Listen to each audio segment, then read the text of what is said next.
புரட்சி தலைவர் எம்ஜிஆர் சினிமாவில் நடித்து வந்த காலகட்டத்திலும் அரசியலில் பயணித்த காலகட்டத்திலும் முதல்வரான பிறகும் கூட அவரது வாழ்க்கையில் சந்தித்த சுவாரஸ்யமான சம்பவங்கள் ஏராளம். அப்படி எம்ஜிஆர் உச்ச நடிகராக இருந்தபோது பட்டி தொட்டி எல்லாம் அவரை தெரியாத ஆளே இருக்க முடியாது என்கிற சூழ்நிலையில் அவரை தெரியாது என்று தமிழ்நாட்டைச் சேர்ந்த அதுவும் சென்னைக்கு அருகில் உள்ள ஒரு போலீஸ்காரர் கூறினார் என்றால் எப்படி இருக்கும்? எம்ஜிஆர் தன்னுடைய வாழ்க்கையில் எதிர்கொண்ட மாபெரும் ஆச்சரியமும் அதிர்ச்சியுமான சம்பவம் இதுவாகத்தான் இருக்கும். அந்த அதிர்ச்சியில் எம்ஜிஆர் என்ன செய்தார் தெரியுமா? எம்ஜிஆர் ஒரு முறை செங்கல்பட்டு அருகில் படப்பிடிப்பை முடித்துக்கொண்டு சென்னைக்கு தனது காரில் திரும்பிக் கொண்டிருந்தார். கிட்டத்தட்ட இரவு 9-10 மணி அளவில் போக்குவரத்து நடமாட்டமே குறைந்திருந்தது. அப்போது செங்கல்பட்டு தாண்டி சற்று தூரத்தில் உள்ள ஒரு பேருந்து நிறுத்தத்தில் சீருடை அணிந்த ஒரு போலீஸ்காரர் பஸ்ஸுக்காக காத்து நின்றிருந்தார். உடனே காரை நிறுத்த சொல்லி பின்னோக்கி வந்த அந்த போலீஸ்காரர் அருகில் நிறுத்தி, "நீங்கள் எங்கே செல்ல வேண்டும்? வாருங்கள், காரில் இறக்கி விடுகிறேன்" என எம்ஜிஆர் கூறியிருக்கிறார். காரில் அமர்ந்திருப்பது எம்ஜிஆர் என தெரியாமல் அந்த இருட்டில் யாரோ என நினைத்து, "பரவாயில்லை, பஸ் வரும், நான் போய்கொள்கிறேன்" என்று கூறியுள்ளார். இந்த நேரத்தில் அடிக்கடி பஸ் வராது, பரவாயில்லை வாருங்கள் என்று எம்ஜிஆர் மீண்டும் வற்புறுத்த, வேண்டா வெறுப்பாக காரில் ஏறிக்கொண்டார் அந்த போலீஸ்காரர்.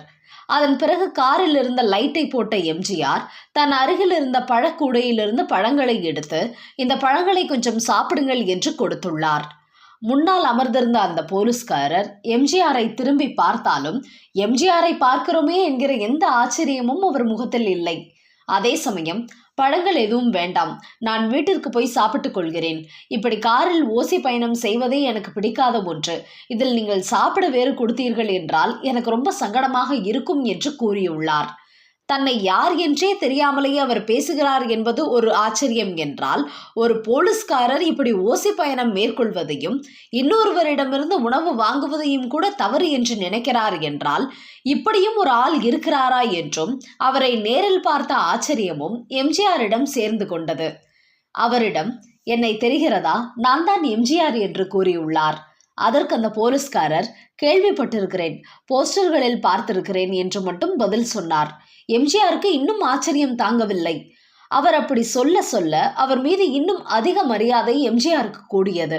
தன்னை பார்த்ததுமே தலைவா என்று புகழ்ந்து தங்களது பாசத்தை காட்டும் மனிதர்கள் மத்தியில் தன்னை கண்டும் காணாதது போல தெரியாமலேயே ஒரு நபர் இருக்கிறார் என்பதை பார்த்தபோது எம்ஜிஆருக்கு உண்மையிலேயே சந்தோஷமாக இருந்தது.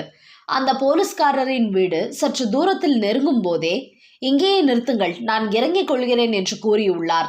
"ஏன், வீட்டின் அருகிலேயே இறக்கி விடுகிறேன்" என எம்ஜிஆர் சொல்ல, "இல்லை, என்னை போன்ற சாதாரண போலீஸ் உத்தியோகத்தில் இருக்கும் ஒரு நபர் காரில் வந்து இறங்கினால் என் வீட்டிற்கு அருகில் உள்ளவர்கள் என்னை தவறாக நினைத்துக் கொள்வார்கள். இதுவரை இப்படி நான் யார் காரிலும் ஓசியில் வந்து பழக்கமில்லை. நீங்கள் இவ்வளவு தூரம் செய்த உதவிக்கு நன்றி" என கூறி அங்கேயே இறங்கிக் கொண்டார். அவர் வேலை பார்க்கும் போலீஸ் ஸ்டேஷன் பெயரை கேட்டு அறிந்து கொண்ட எம்ஜிஆர் மறுநாள் காலை சம்பந்தப்பட்ட ஸ்டேஷனுக்கு போன் செய்ததும் அங்கே இருந்த போலீஸ் உயரதிகாரி போனை அட்டன் செய்தார். பேசுவது எம்ஜிஆர் என்று தெரிந்ததும் உற்சாகமாகி, கூடவே எம்ஜிஆரே இந்த நேரத்தில் போன் செய்கிறாரே, என்னவாக இருக்கும் என்கிற பதட்டமும் சேர்ந்து கொள்ள, "சொல்லுங்கள் சார்" என்று கேட்க, அப்போது அந்த போலீஸ்காரர் பற்றி விசாரித்துள்ளார் எம்ஜிஆர். அதற்கு அந்த உயரதிகாரி, "அந்த கான்ஸ்டபிள் மிகவும் நல்ல மனிதர், லஞ்சம் வாங்காதவர், பீடி, சிகரெட், மது போன்ற எந்த பழக்கமும் இல்லாதவர், சினிமா பார்ப்பது கூட கிடையாது. ஒரு பக்கம் கடமை, ஒரு பக்கம் குடும்பம் என்பதுதான் அவரது வாழ்க்கை. ஆனால் 3 பெண் குழந்தைகளை வைத்துக் கொண்டு அவர்களை திருமணம் செய்து வைக்க சிரமப்படுகிறார்" என்று கூறியுள்ளார். உடனே எம்ஜிஆர் அந்த போலீஸ்காரரை "என்னுடைய தோட்டத்திலிருந்து சந்திக்க சொல்லுங்கள்" என்று கூறியுள்ளார். அதன்படி அந்த மேலதிகாரியின் உத்தரவு என்பதால் மட்டுமே அதை மீற முடியாமல் எம்ஜிஆரை சந்திக்க ராமாவரம் தோட்டத்திற்கு வந்தார் அந்த போலீஸ் கான்ஸ்டபிள். அப்போது அவரிடம் எம்ஜிஆர் ஒரு பேப்பரில் மடித்த பணக்கட்டுகளை கொடுத்து, "இதை வைத்து உங்களின் பெண்களின் கல்யாணத்தை நடத்துங்கள்" என்று கூறுகிறார். ஆனால் அந்த போலீஸ்காரர் அதை வாங்க மறுக்கிறார். உடனே எம்ஜிஆர், "நான் ஏதாவது உங்களிடம் காரியம் செய்ய சொல்லி ஆதாயம் தேடி அதற்காக இதை கொடுத்தால் அது தவறு.